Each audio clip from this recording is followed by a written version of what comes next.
Merry Christmas, Happy New Year, Happy Chinese New Year, Happy Holidays. The most important thing is economics, and in this video I'll share with you my economic predictions for 2023.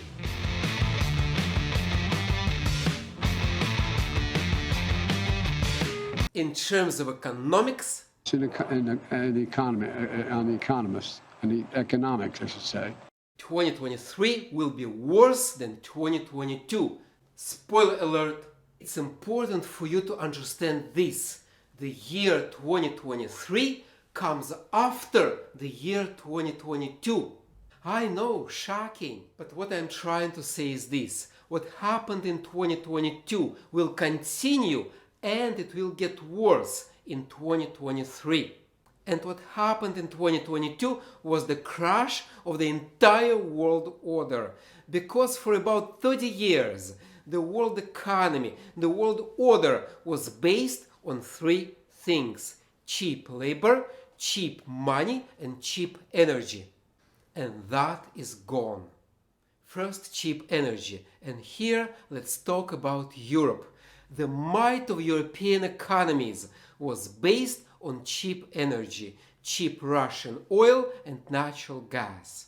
But in 2022, Europe imposed sanctions on Russia. And those European sanctions hit Europe hard. Russia was fine, but Europe was so unprepared, so surprised to face European sanctions. Hence the energy crisis, high prices for heating, driving and electricity. Europeans are now replacing oil and gas by coal and wood. Yes, wood! Europe is going from the 21st century back to medieval times.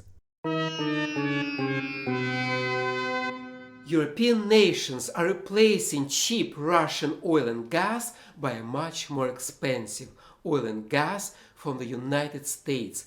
American consumers spend $7 for a unit of gas, while Europeans spend $37. That's 5 times as much.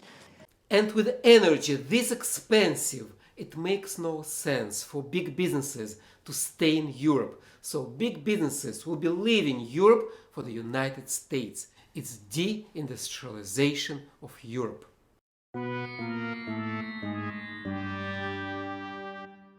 With this energy crisis, we can predict social unrest in Europe. I mean, even more of social unrest than it is today. And we can predict a change in political elites. Most likely, politicians of today will not hold power. They will be kicked out of office. And then Europe will get a chance to get things right. But before that, Europe will go through a dark, long winter. If you live in Europe, my condolences. If you're an investor, if you buy stocks, you should think twice before buying European stocks. Next, cheap money.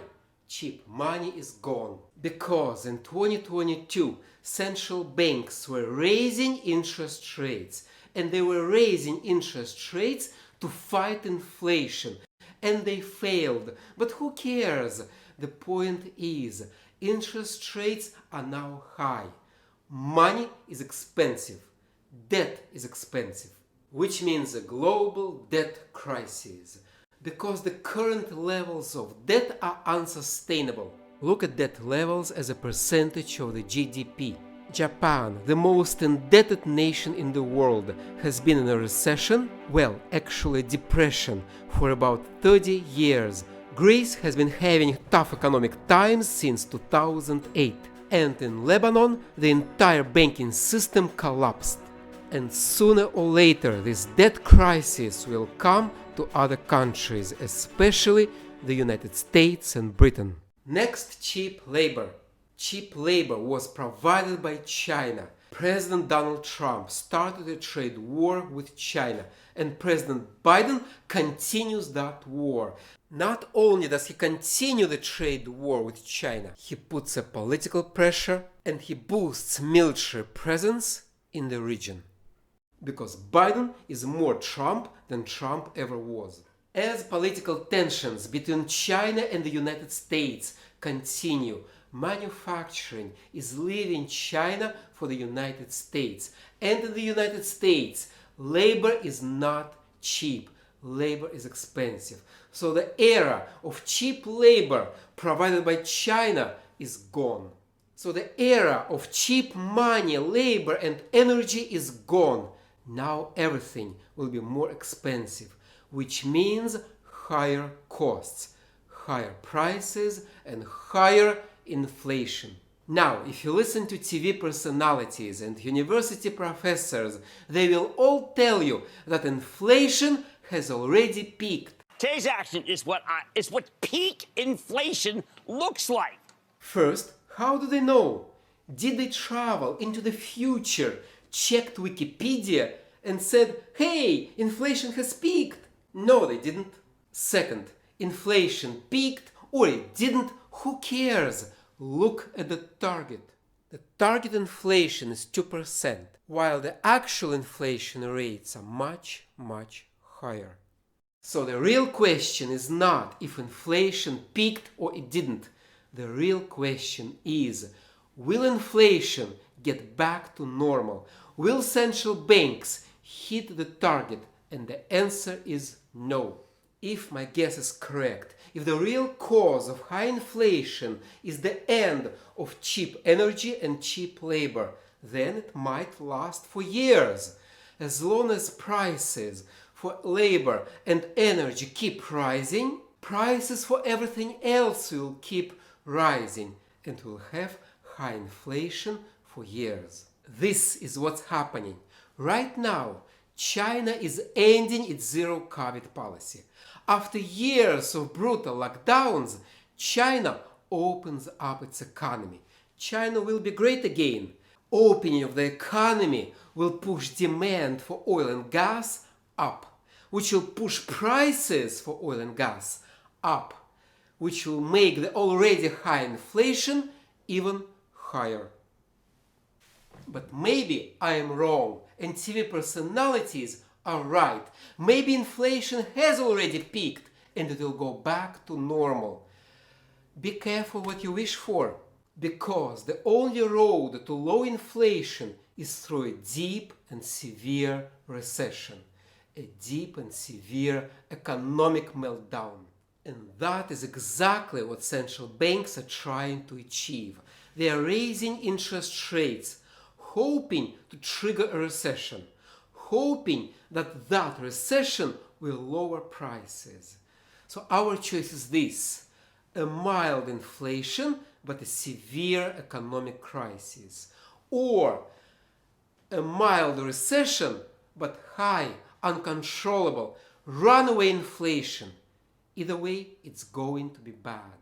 And when this recession arrives, and it will, don't wait for politicians to announce a recession, because recessions are announced by bureaucrats, by the National Bureau of Economic Research, by 8 university professors. Those professors, those Democratic Party-loving, Joe Biden voting professors, will likely take forever to acknowledge a recession, especially before the election year. And when they will finally do it, they will do it so late that nobody will care anymore. So my advice is this: don't trust politicians, don't trust bureaucrats, trust stocks, trust the stock market.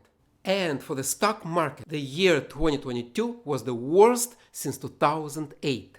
And according to Financial Times, if you take a traditional portfolio, 60% stocks, 40% bonds, the year 2022 was the worst since 1932. There you have it. 2022 was as bad as the Great Recession or even the Great Depression. And it will get worse. So in 2023, the stock market will likely crash. And that will be a good time to buy stocks, shares of companies you trust. Because a stock market crash is like having a Christmas sale in your favorite store. It's time to buy. So yes, tough times are ahead of us. But sooner or later, tough times will pass and we'll be living in the new, better world.